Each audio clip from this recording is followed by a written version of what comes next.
Noong mga nakaraan, parang ano lang, mga nag-uusap kasi kami ni Ate Mer no mga parang lately.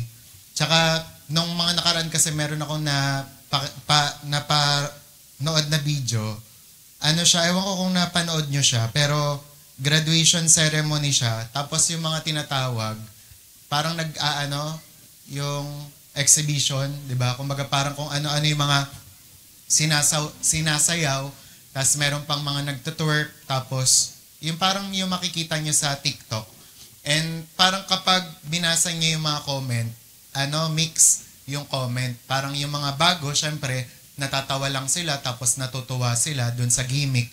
Pero yung mga matatagal na, parang nalulungkot sila, kasi nga, parang gano'n na daw yung graduation ceremony ngayon, na parang wala na daw yung solemnity, parang nawawala na yung mga parang papormal. Parang, pero kumaga halimbawa sa amin, pag tinanong nyo kami na 90s, di ba? Parang pinanganak ako 1989, tapos ang childhood ko, 1990s. Parang para sa amin, mas maganda pa rin talaga yung oldies. Yung parang kunwari, formal, tapos talagang solemn yung ceremony. And makikita mo sa ngayon kasing henerasyon na ito, and again, baka kasi ma-offend kayo sa term ko, pero ang generation kasi ngayon, yung kailangan mag-ingat talaga sa mga pagsa-cellphone, and kung in order na ma-maintain natin yung sanity ng mind natin, we have to be careful sa cellphone talaga natin. Napapansin nga namin sa generation na to, parang ang bilis magpalit ng mood. Sa kung paanong mabilis magpalit yung mga napapanood natin tsaka nai-scroll natin sa social media, ganun din kabilis yung mga mood. Lalong-lalo na nga ng mga kabataan ngayon, di ba? Halimbawa ngayon, ang saya. Tapos maya-maya, ma-depress. Tapos mamaya na naman parang lumulutang.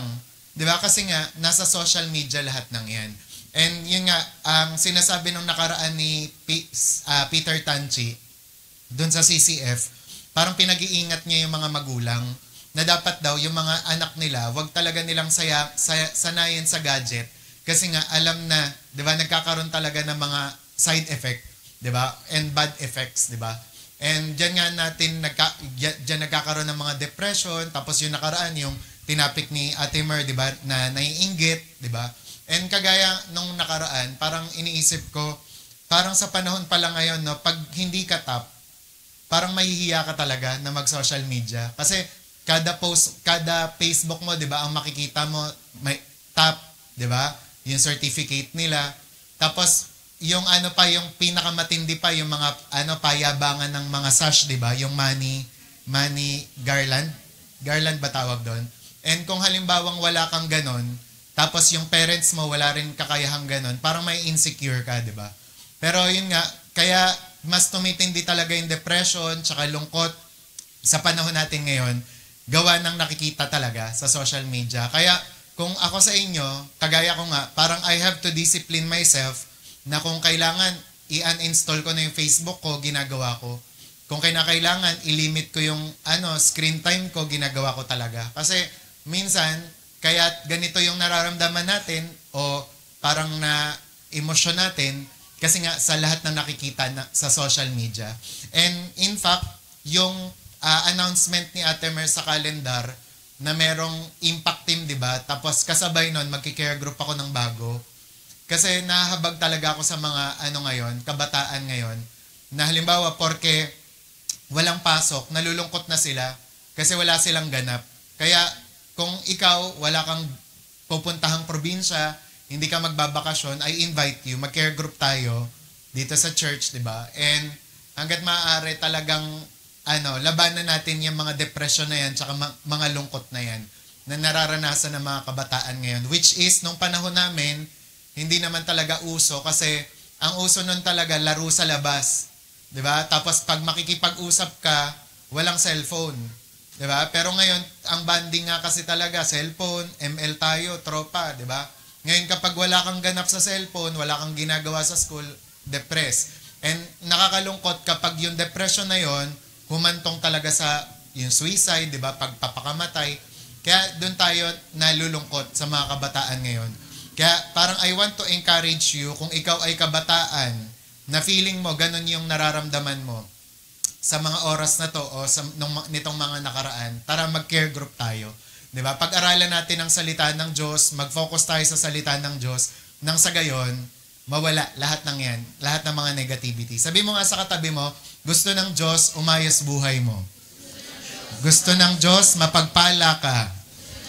Gusto ng Diyos mapunta ka sa langit. Gusto ng Diyos mag-prosper ka. Gusto ng Diyos sumagana ka. Tapos sabihin mo, mahal na mahal ka ng Diyos.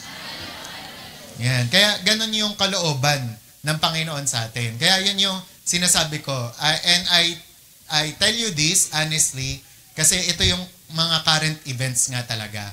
And pakiusap ko nga talaga sa inyo nitong mga nakaraan din, and sa natin, please lang, talagang kung may Bible kayo sa bahay, basahin nyo talaga. 'Di ba? Kasi again, yan ang magpapa-sound mind sa inyo. Yan ang mag-aayos ng kaisipan natin. Yan ang tutuwid ng buhay natin.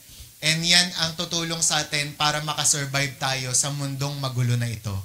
Amen?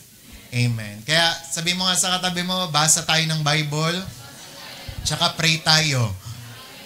Kaya mo yan. Ayan. Tapos, at the same time, I want to apologize nga sa lahat ng mga, sandalay putatan, kasi paiba-iba tayo ng announcement regarding sa swimming. Kasi nung panahon talaga ng NHA, nung first year pa lang kami, walang problema, kasi kokonti pa lang kami nun eh. Pero kaya kami ganito, na paiba-iba kami ng venue, paiba-iba kami ng announcement, kasi ang dami namin kinoconsider. Kinoconsider namin ang adult, kinoconsider namin ang mga YA, ang mga pasok, and at the same time, yung kakayanan ng estudyante. Pero halimbawa nga tayo, kung magkakaisa tayo ng pananampalataya, mahal natin ang bawat isa, gusto natin mag-enjoy ang bawat isa, and at the same time, kumbaga parang kahit pagod tayo, we want to minister pa din, yun nga, iintindihin natin at uunawain natin ang kalagayan natin ngayon. Kung halimbawang wala kang pira, di ba? Meron ka namang kakayahan na gumawa ng paraan. Di ba? Meron kang di ba? Kumbaga parang hindi naman tayo iniwan dito ng Diyos na walang talento. Di ba? Kung kaya mong magtahi, pwede kang magtahi. Di ba? Kagaya ni Gabi na nagko-crochet. Di ba? Kung kaya mong magbotedyaryo, pwede kang magbotedyaryo. Kung kaya mong mag-kwek-kwek at mag-fishball, pwede kang mag-fishball. At kung ikaw naman ay maraming mga mayayamang ninong at ninang, tito at tita, pwede mo silang lapitan. 'Di ba? Kaya ganon, kanya-kanyang diskarte para makasama and at the same time, mabless. And sana nga dumating din tayo sa punto na hindi tayo nagsasawa sa mga ganitong mga gawain. Like for example, 'di ba, ang water baptism para sa atin, kung Kristiyano kang talaga, napakahalaga niyan.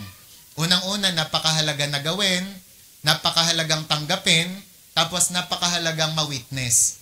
Kung tapos ka na sa water baptism na yon, napakahalaga, napakasaya na may makikita ka ulit na ibabaptize. Kasi ikaw din, mapapaalalahanan ka ng sweetness ni Jesus nung una kayo nagkakilala. Nung una mo siyang public declaration, di ba?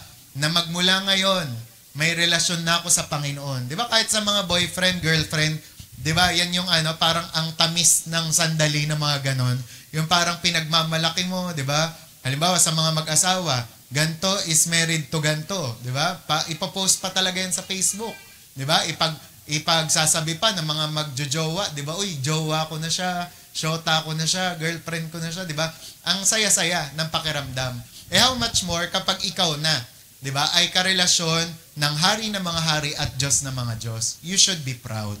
Di ba? Sabi mo nga sa katabi mo, dapat proud ka. Amen? Amen. And at the same time, yun nga rin yung ating anniversary, God willing, kung di pa darating ang Panginoon, igagawin natin siya July 21. And yun nga, pag-pray din natin na magkaroon na tayo ng lugar, di ba, kumbaga parang sa araw na yun, yung weather maayos din. Pero naalala ko nung anniversary natin last year, umuulan, no? Nung pumunta dito sila Tita Rosita, umuulan siya. So, baka ganun din. Parang may kailangan, mag-ready na lang tayo ng mga payong, at the same time, mga raincoat, kung ganun nga ang weather nun. Pero let's pray na maging maayos pa rin. Meron kaming mga tinitingnan-tingnan na lugar, pero yon basta pa natin, ipag-pray pa natin hanggat wala pa. And sinabi ko naman sa mga tawag ng leading servant na ang pinaka talagang goal natin na maayos ang lahat, June 21 naman, para meron pa tayong 1 month of preparation. Okay? Okay? Amen? Isang ngiti nga dyan sa katabi mo, ngitian mo nga yan. Ayan. Ngiti. Ayan. So, okay. Ano ba yan? Ngiti o natawa ka sa itsura? Ayan. So ngayon, ang isi-share ko sa inyo ay napakahalaga din sa buhay natin. Ito, actually dalawa to, pero dahil kulang na tayo sa oras, ayan, isa na lang muna.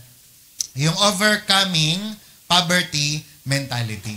Ayan. So bakit natin pag-uusapan ngayon? Yung pag-overcome o pagtalo o kumbaga parang pagpapanalo against sa poverty mentality. Alam niyo kung bakit? Kasi bata pa lang tayo, inano na tayo, kumbaga parang pinrogram na tayo ay mahirap, di ba? Tayo ay walang pag-asa, hanggang dyan ka na lang. Kahit nga sa bansang Pilipinas, di ba? Anong tinuturo sa atin mula pagkabata? Mahirap tayong bansa. May utang tayo. Pero kung talagang didiskobrehin mo, mayaman ang bansa natin. Ang dami nating yamang likas. Likas yaman. Tama ba? Likas yaman, di ba? Merong mga nakikita na kung ano-ano sa atin, di ba? May ginto, meron tayong nyog, may mga bigas tayo, di ba? Kumbaga, inilagay lang sa isipan natin na tayo ay mahirap na bansa. And alam nyo, kahit sa pinaka-basic unit ng society, which is the family, minsan, yan din ang umiiral. Nasasabihin ng nanay mo sa'yo, mahirap tayo anak, hindi natin kaya yan. Diba? Sasabihin ng tatay mo sa'yo, mahirap tayo anak, kaya forever ka ng mahirap, ikaw din. Hanggang kaapu-apuhan ko, mahirap na rin. Diba? Actually, hindi problema ang poverty o ang kahirapan. Ang problema dito, yung mentality, yung pag-iisip.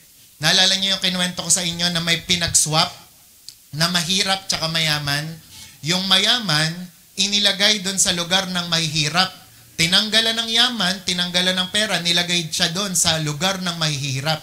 Tapos yung mahirap, nilagay naman doon sa mansyon ng mayaman. Lahat ng mga pera ng mayaman, ipinalit, nilagay doon. Pero, ano nangyari? Hindi nagtagal. Itong dating mahirap na nandun sa mayaman, unti-unti ulit na naghirap. Nawala sa kanya yung mansyon, nawala sa kanya lahat ng pera, nawala sa kanya lahat ng business. Diba? Nung sinwap na yon. Pero surprisingly, yung mayaman na napunta dun sa lugar ng mahirap, unti-unting yumaman ulit. Bakit? Kasi mentality, mindset ang pinag-uusapan dito. Sabi nga ni Miles Monroe, ganito daw, meron daw 3 klase ng tao, i-take note nyo to, itatak nyo to sa bilbil at utak nyo. Una, ayan, ang isang klase ng tao ay poor people. Mahirap na mga tao. Ang poor people, ito daw ang nasa isip nila palagi. Pera, pera, pera, pera. Money, money, money. Yan ang nasa isip ng mga mahihirap. Kaya sila naghihirap pa rin. Kasi kapag ubos na yung money, ubos na yung pera, mahirap ulit. Pangalawa, rich people. Alam nyo naman kung ano ang nasa utak ng rich people. Materials, materials, materials, materials. Ang yate ko, ang barko ko, ang mansyon ko, ang kotse ko, panay material na bagay. Yan daw ang kaisipan ng rich people. Pero alam nyo ba, may pangatlo na kategorya. Sila yung wealthy people. Wealthy people, think about ideas. Idea. Diba? Kaya naman, alam nyo, hindi sila natatapos, hindi sila natitigil na maging wealthy. Bakit? Kasi panay sila ideas. Diba? Malugi man sila dito sa part na to, ulit sila, umaangat sila. Bakit? Kasi may idea pa rin sila. Ang tao daw na punong-puno ng idea, kailanman hindi maghihirap. Amen. Kaya pag-pray mo yon. Diba? Kaya ang tanong ko sa inyo, sa mga nagsa-Sunday school dito, ano ang unang natanggap ng pinakamayamang tao na si Solomon? Riches o wisdom? Wisdom, di ba? Ngayon, nung nagkaroon na siya ng wisdom, dun siya yumaman. Kung tutuusin, ang pinakamayaman nga daw na hari sa buong mundo, si Solomon. Kasi siya ang nakaranas ng golden age. Ultimo kutsara, gold. Social. Ultimo kutsara, ultimo toothpick, ginto. Social. Diba? Type nyo yon. Bakit? Kasi meron siyang full of wisdom. Kaya isipin nyo maigi, kung kayo ay magiging ganto, kung tayo ay magiging wise, magiging marunong, magiging masagana. Maalis tayo dyan sa poverty mentality. Kaya sabi mo nga sa katabi mo, ngayong araw na to, umpisa na ng pagsagana mo. Pero again, itong mensahe na to ay para lang sa naniniwala. Kung sa sarili mo, pumunta ka na dito, and you made up your mind na magdududa ka sa mga sinabi ko, hindi para sa iyo yan. Sinasabi ko sa iyo, hindi ka yayaman, hindi ka uunlad, hindi ka sasagana. Pero kung gusto mo, naniniwala ka, di ba, umaasa ka sa Diyos, natatanggalin ng Diyos sa iyo yan, yung poverty mentality na yan. Ikaw ay kandidato sa pagsagana. Amen? Amen. Di ba? Kaya umpisahan na natin. Paano ko nalaman na kalooban ng Diyos ang mag-prosper tayo? 3 John 2 pa lang. Yun na yung sinabi niya. Sabi, Beloved, I pray that you may prosper. Sabihin nyo nga 3 beses, prosper. Tigasan nyo, prosper. Prosper. Sabi, I pray that you may prosper in all things. Sabi nyo nga, all things.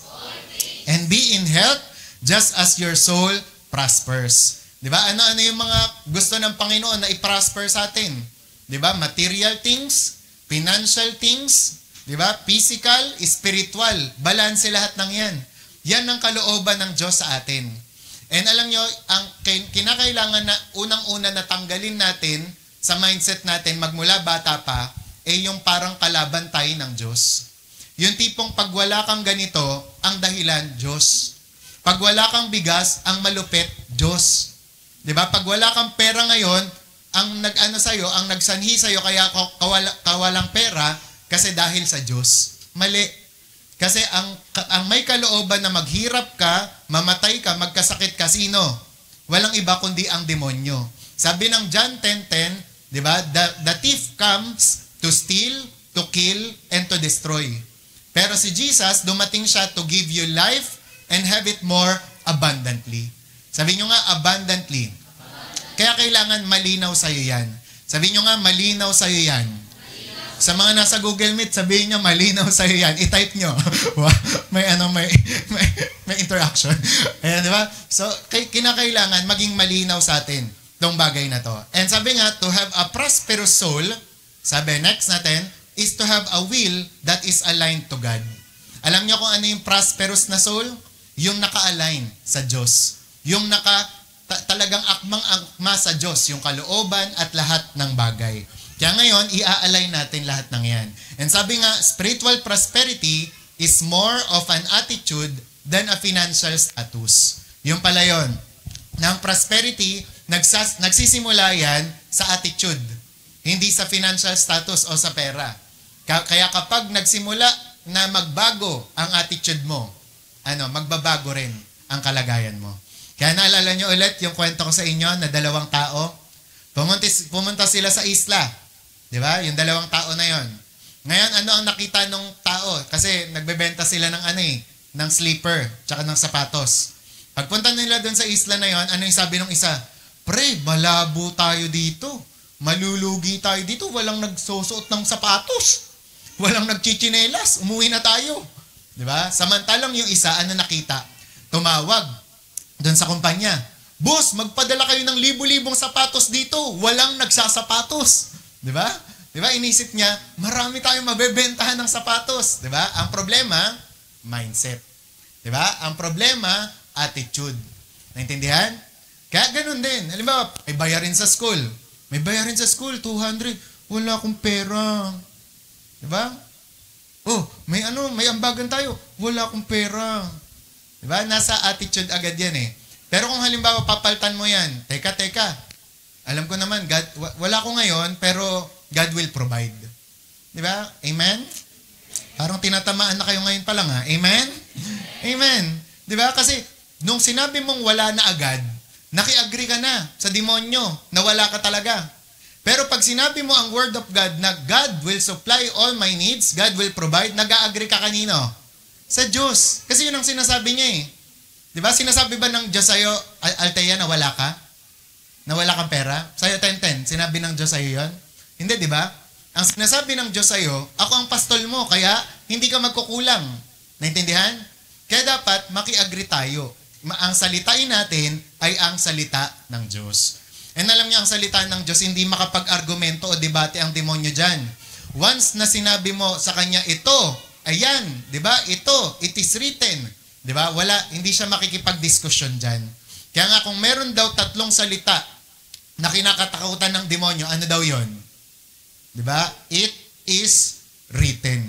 Di ba? Nasusulat. Kapag ikaw, binibigyan ka na ng duda ng demonyo, sabihin mo na yung 3 katagang yon, tapos dugtungan mo. Di ba? It is written. Di ba? It is written. It is written. Ganon. Naintindihan? Amen? Kaya simulan mo na magbago ngayon. Sabi mo sa katabi mo, simulan mo na magbago ngayon.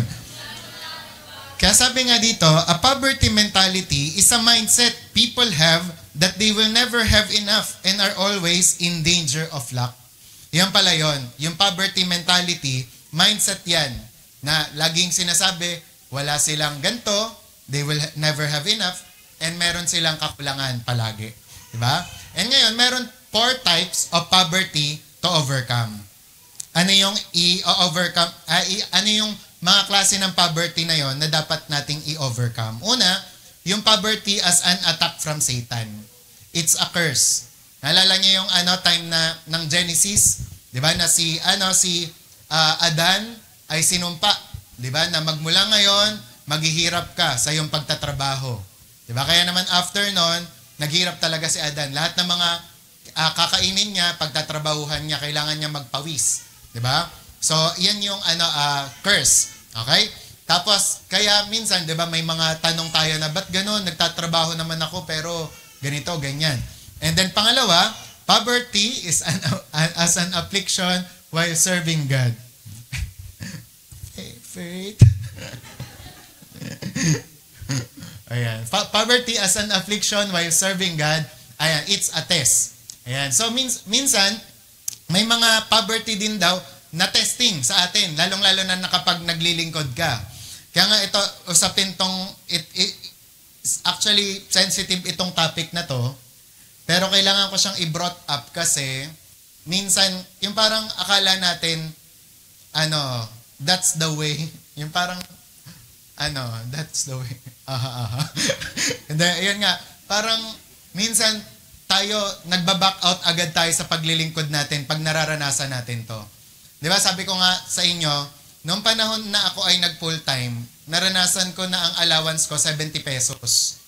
Tapos ang kinakain ko araw-araw, bayabas na sa tabi ng tabi lang ng mission house. Pero dahil sinabi sa amin noon ni Bishop, na una lang yan. Mag-Bible study kayo, maglingkod kayo sa Panginoon, preach the gospel and live with it. Pero after nun, yun na, kumbaga dumating yung provision. Dati, nakita ng mga pamilya ko yon, nakita ng mga older batch yon noon, na ang payat ko. Ang payat ko talaga, sobrang payat ko, wala akong makain noon. Pero nung nag-start na ako na magpagamit sa Panginoon, nagpe-preach ako ng gospel, nag-share ako ng word of God, unti-unti ako tumaba. Bakit? Kada punta ko ng bahay, may pagkain. Diba? Kada may punta ko ng pagkain, abot ng 100. Diba? Kada punta ko ng kung saan-saan. Yun talagang binibless din ako. Dahil binibless ko sila ng gospel, binibless ako ng Panginoon. And sometimes, minsan may mga ganyang servant ang Panginoon na nagbaback out dahil akala nila wala talagang pera, wala talagang kumbaga parang blessing sa paglilingkod. Pero kung faithfully, gagawin lang nila yung paglilingkod na to, ipaprosper talaga sila at papasaganain ng Panginoon. And dati talaga, hindi, tanungin nyo yung mga finance natin, talagang walang-wala talaga ang church. Hindi kami makabili ng namin, yung tawag doon, yung projector namin, nahiram lang namin. Tapos, ang tawag doon, yung styrofoam pa yung yung puting ganon. Tas kung basta, tas wala kaming mikropono. Pero later on, lahat ng yun, pinrovide ng Panginoon. Basta, wag ka lang susuko. 'Di ba? Darating din ang time mo, sasagana ka din. Amen? Kasi ayaw naman ng Diyos na for life, kunwari 10 years ka nang nagpastor, mukha ka pa rin madungis. 'Di ba? Kagaya ko, halimbawa, dati tinatawanan ako ni Gerald. Noon pa man, bully na. Bully na siya sa akin. Hindi, dati kasi tinatawanan nila ako ni Phil, ni Chelsea, tsaka siya. Kasi yung suot ko daw, parang SpongeBob. Yung, alam niyo yung kung yung mga babae ngayon, mahilig sila mag-crop top. Parang ako daw dati, nagka-crop top din daw ako. Kasi bitin-bitin yung damit ko. Tsaka yung yung tawag doon, bag ko pa noon, yung yung Benten na, tawa siya. Yung Benten na isipin nyo full-time ako noon, nagpapastor ako noon. Di ba? Kumbaga parang pero later on din naman, di ba? Kumbaga parang yung mga inalagaan ko rin, nung winantuan ko din, mga nagsi-graduatean na, nagsibalikan din naman sila. Kaya minsan may mga pagkakataon na gano'n, na ipaprosper ka ng Panginoon, i-bless ka ng Panginoon, maging faithful ka lang. Di ba? At magtiwala. Bawal ang negativity. Di ba? And sabi nga dito, the love of, medyo, nasingit lang yung quotation na yan. Pero ang ganda kasi, sabi, the love of money is the root of all evil. And the love of God is the root of all giving. Tapos merong sinasabi nga yung preacher, ito makinig kayo maigi ha, kung nahihirapan kayo sa pagbibigay. Sabi, hindi daw talaga lahat ng tao, o hindi para sa lahat ng tao ang pagbibigay. Kasi ang pagbibigay, magagawa lang siya ng mga taong nabigay din ang buhay sa Diyos. Pero kung hindi mo pa kumpletong nabigay ang buhay mo sa Diyos, mahihirapan ka dyan sa giving na yan.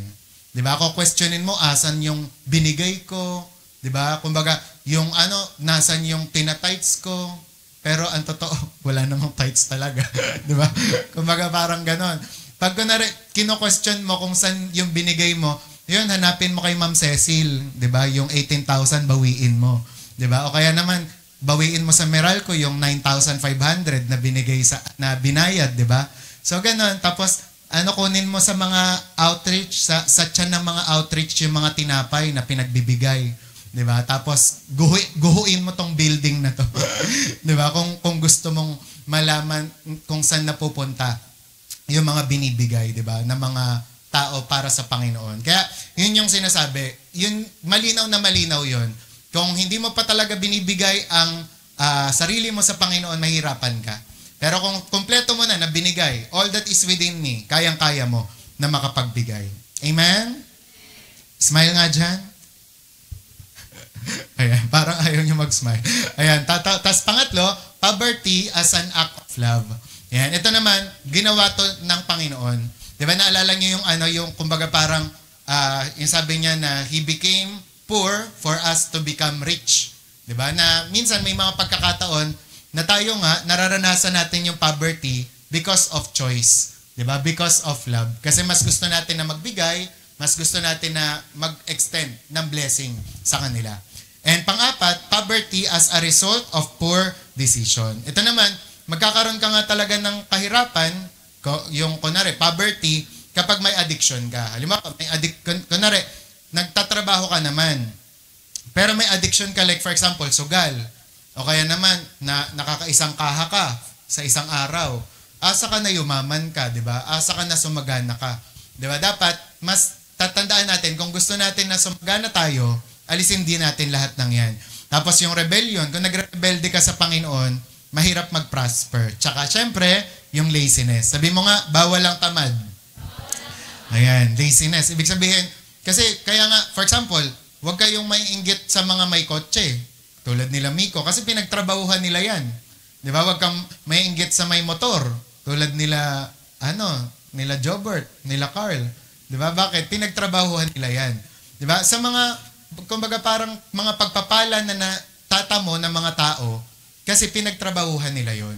'Di ba? Huwag kayong may inggit kay Rachel kung saan siya pumupunta.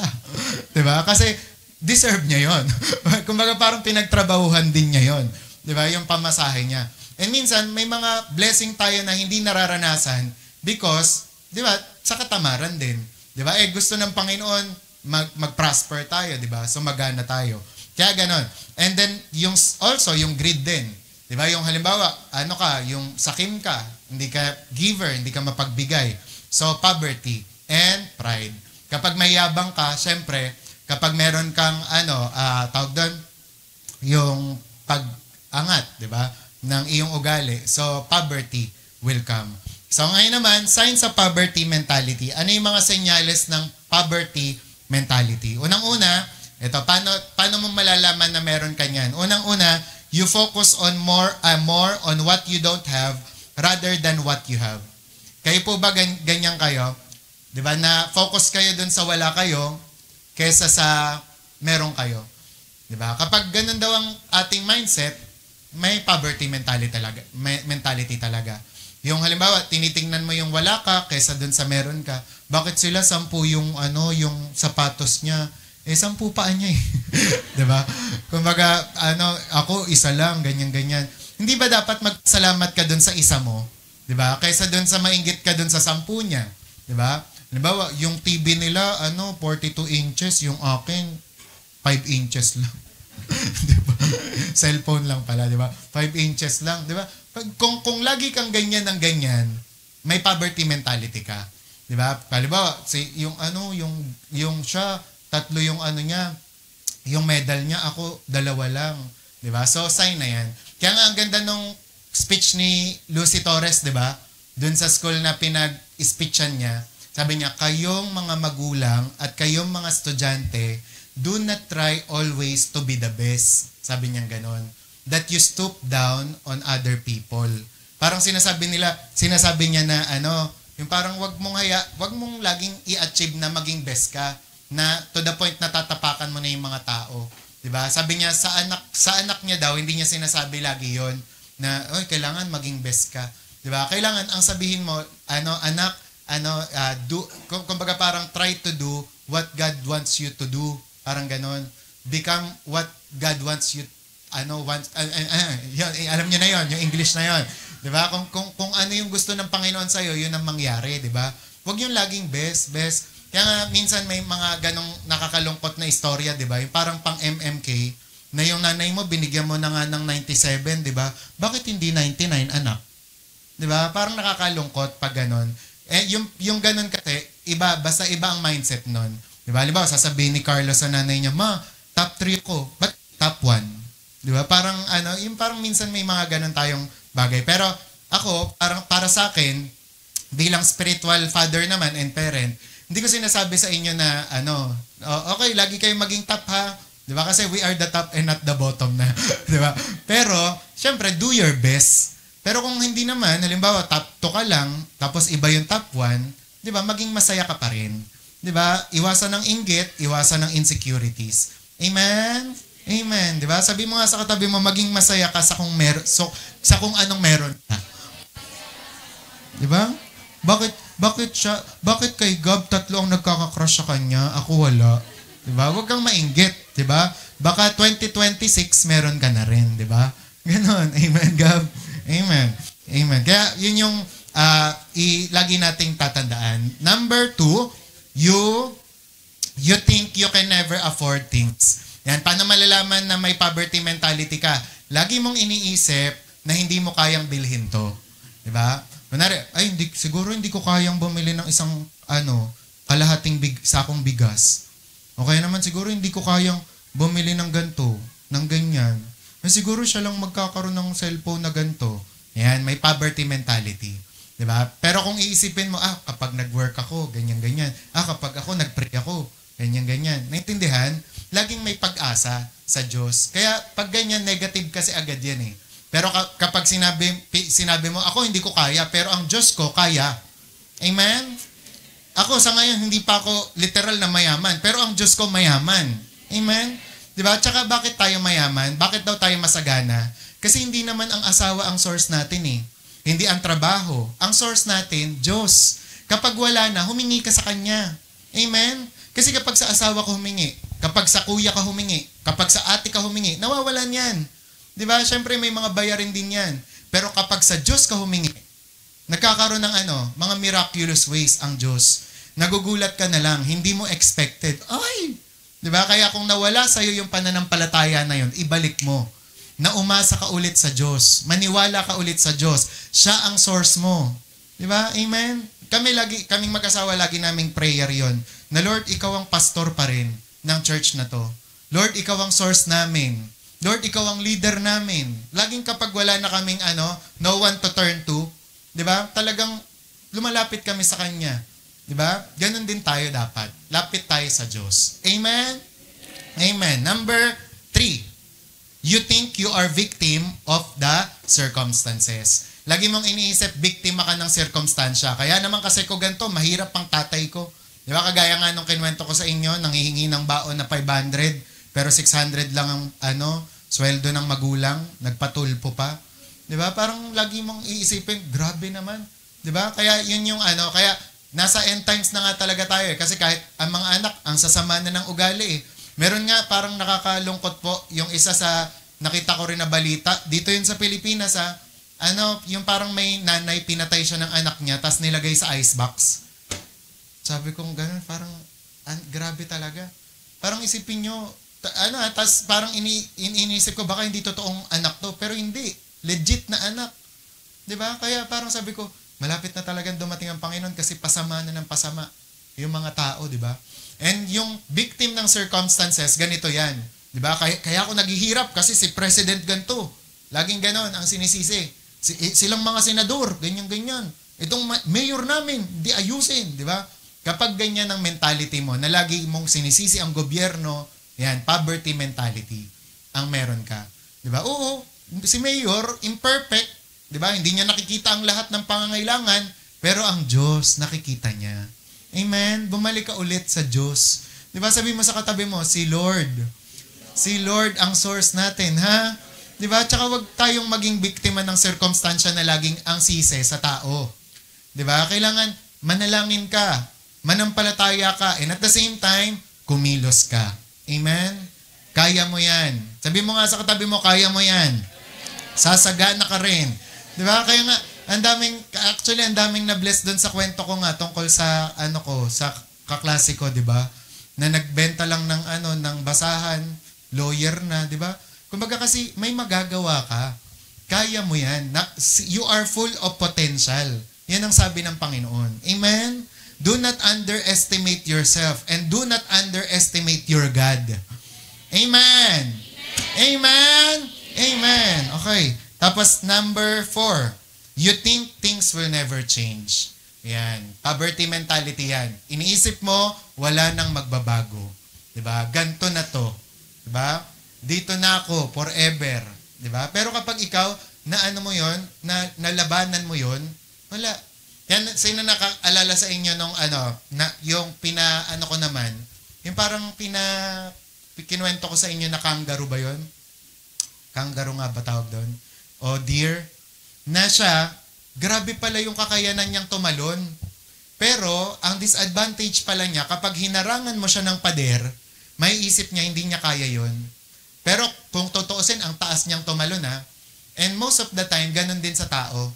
Kapag medyo naharangan lang yung paningin, ang iniisip na, hindi na kaya. Diba? Pero hindi ka ganun.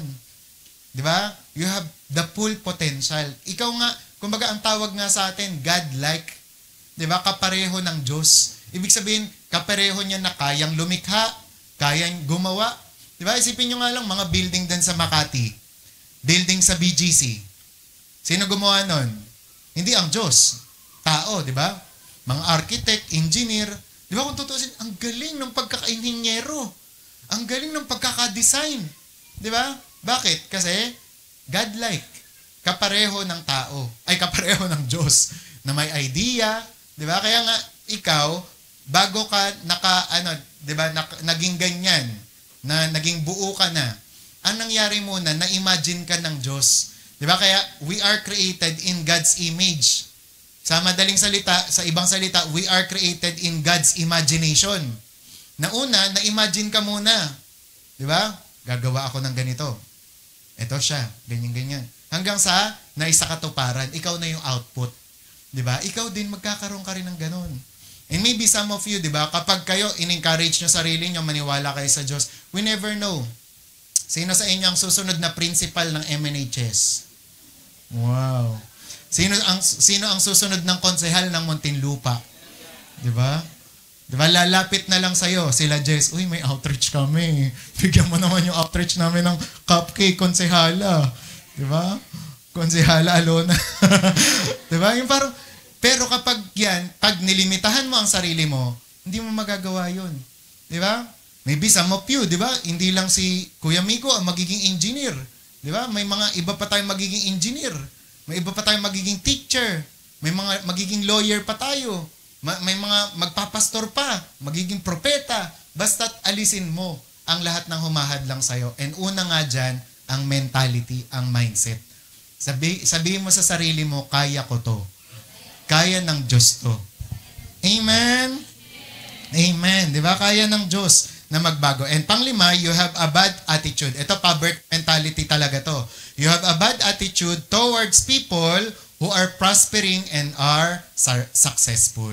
Ito naman, naiinggit ka naman doon sa mga successful na at sumasagana. Yung pala yun, ang may poverty mentality, yung laging may inggit. Yung kapag sila umaarangkada na sa buhay, tapos ikaw pa rin ay ganito, nagagalit ka, naiinis ka sa kanila. So poverty mentality pala yun. Pero tayong mga Christian nga, ano ang dapat natin laging sinasabi? We are next in line, di ba? Pag nakita mo yung katabi mo, uy, may laptop na siya, I'm next in line. Di ba? Hindi yung sana mabasag. Sana matapak ng elepante. Di ba? Parang ganun agad. Di ba? Pag nakita mo yung ano, di ba? Yung kapitbahay nyo, pinasara yung street nyo, nag-birthday kasi, sana masunog. Di ba? Parang dapat, we're next in line. Papasara natin ang buong Muntinlupa.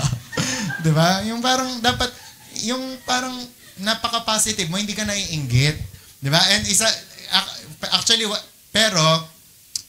actually wala nga ako nung linggo, di ba? Yung tinapik sa inyo ni Ate Mer yung how to overcome envy. Pero alam nyo ba, ang isa sa pinaka natutunan ko dyan sa inggit na yan ang kasalanan na ni isa walang umaamin. Di ba? So, yan ang kasalanan na ni isa walang umaamin. Kahit pa mainggit, hindi talaga aaminin yan. Sa loob-loob lang yan. Pero kung halimbawa ikaw, kung sa loob-loob mo, feeling mo mainggit ka sa iba, yan. Siyempre, kailangan ma-overcome mo rin yan. Okay? Para ikaw din, i-prosper ka. Maybe, again, araw niya ngayon, pero baka bukas, araw mo na. Okay? Pero baka araw mo na. Baka iba yung naisip niya. Yeah, baka, yeah. Pina-pass forward. Kaya, araw mo na. Sabi mo sa katabi mo, araw mo na bukas. Hindi, araw na ng pagpapala mo. Okay. Okay, ito na. Tapusin na natin. How to deal with poverty mentality. So, ito na ngayon. Paano na natin i-deal ang poverty mentality? Number 1, basa nga. Taas ang kamay ng naniniwala na kapag mapagpasalamat ka, hindi ka mahirap. Amen? Amen, di ba? Sabi nga nung kanta, ano nga ba yun? Kanta? I have a roof up above me. Yan, to sleep. Food on my table and shoes on my feet. Ano sunod doon? You gave me your love, Lord, and a fine family. Thank you, Lord, for your blessings on me, di ba? So, kapag ikaw thankful ka sa Panginoon, lahat pinagpapasalamat, Lord, salamat sa sa kisame, salamat sa bubong, salamat sa sa pader. Di ba? Hindi ka daw magiging mahirap. Di ba? Sino sa inyo may pader? May dingding. Oh, hindi ka mahirap. Hindi ka kawawa. Oh, sino sa inyo may buhok? Oh, huwag niyo akong tingnan. Mayaman ka. Diba? Buti ka nga eh. Si Alfred, pag lagi ko nakikita buhok, sana all. Kasi ganda talaga eh. Diba? Mahirap. Hindi ka mahirap. O, sino sa inyo may, diba may damit. Kahit isa. O, hindi ka mahirap, hindi ka kawawa. Sabi mo sa katabi mo, hindi ka kawawa. Okay, blessed ka. You are blessed. Di ba? Kaya be thankful to God at all times. Di ba? Maging mapagpasalamat tayo. Kapag nga wala ka daw mapagpasalamat, isa-isahin mo bagay sa hindi ka matatapos. Sa kusina pa lang, umpisahan mo. Lord, salamat sa Magic Sarap, salamat sa Ajinomoto, salamat sa Nor, salamat sa sa Sandok, sa Shanse, ganyan. Di ba?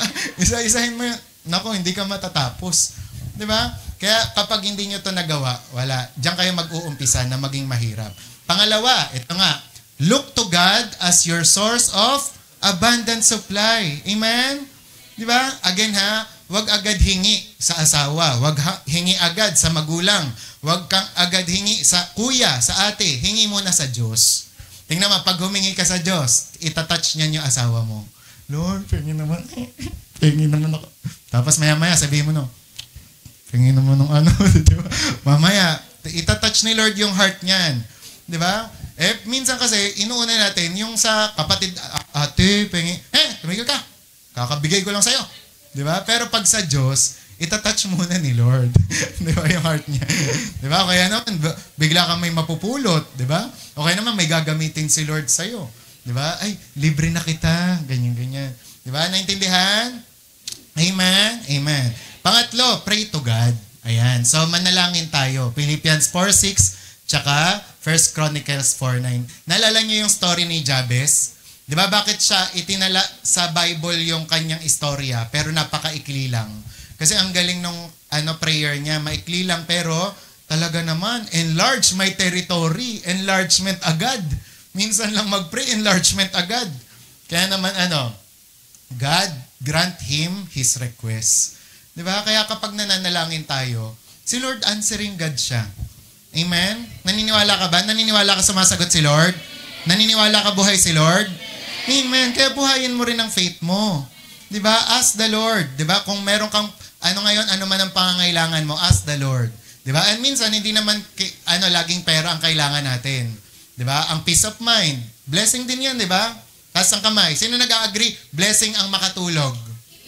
Oh, 'di ba? Makatulog ka ng payapa tapos naghihilig pa tapos tululaway. Ay, talaga naman. Blessing na rumaragasa, 'di ba? Yung kumbaga parang yung makatulog ka ng wala kang kaaway, wala kang kasamaan ng loob, 'di ba? Ang saya.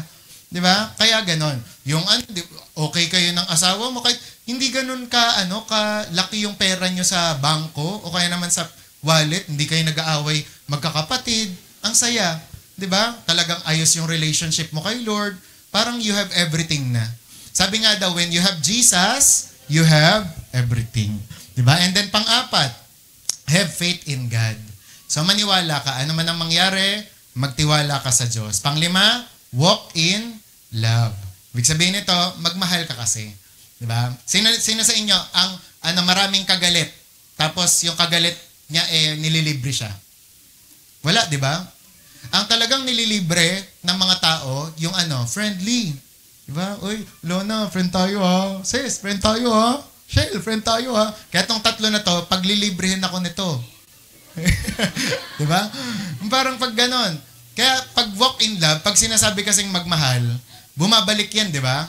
Kapag nagmamahal ka, it returns back to you. Kaya di ba, Juliet, naalala kita, birthday mo, ito ang flat tops, di ba? O pag bumalik sa'yo, tatlong kahon ng flat tops. Di ba? Ganon. Pag wala kang ginawa, hindi mo siya inalala sa birthday niya, di ba, asa kang may gawin din siya sa'yo. Ang pagmamahal, bumabalik yan. Di ba? Hindi man ngayon, sa mga susunod na araw, babalik din yan. Hindi man sa same person, pero baka other person, bumalik. Parang iba yun, di ba? Parang pag, grabe ka mag-effort, di ba? Baka hindi talaga siya. Baka may iba. Joke. Yeah. Diba? So, walk in love. And last na lang, ito nga, practice giving. Ayan, talagang magbigay tayo. Bakit? Sabi ng Luke 6:38, magbigay, di ba? And sabi, ibabalik ito sa inyo ng siksik, liglig, at nag-uumapaw. Di ba? Lagi kong inaano sa inyo, di ba? Laging sample ko sa inyo yung natin, tawag doon, formula na, halimbawa, 1 times 2. Oh, tingnan nyo. Mga top 2 yan. 2 times 4. Oh. 10 times 5. Oh, di ba merong mga nata-times? Pero halimbawa, 0 times 1 million, 10. Oh, galing. Pang top 1. 0 times, 2, Aaron. Ay, naku. 0. Yan, 0. AJ, 0 times 25. Oh, 0. Pag 0, pag kunwari, binibigay mo kay Lord, laging 0, ano ang babalik sa'yo? 0 din. Diba? Pero pag binigyan mo siya ng something, basta something na valuable sa'yo, talagang binabalik niya yun eh. Diba? Kagaya nung kay Kenneth Copeland, diba? Wala siyang ma-offering. Walang-wala talaga siya. Ang meron lang siya, ballpen. Na parang para sa kanya, napaka mahalaga sa kanya. O, ang ginawa niya, in-offering niya, yun ang nilagay niya doon sa offering bag. O, after nun, binless na siya ng Panginoon. May pinaikot na. Di ba parang sa investment, kapag may pinaikot ka, may iikot talaga. Pag wala talaga. Di ba? So, ganun din ang Diyos. Ganun din sa biblical and spiritual principle. When you give, it will come back to you. Good measure, press down, shake it together, running over. Shake it together. Diba? Running over. Diba? Give and it will come back to you. Amen? Amen. So, yun lang po. Let's pray. Aming Ama, Diyos na buhay, nagpapasalamat po kami, Panginoon, sa oras na to na ibinigay niyo po sa amin, Panginoon, Lord God.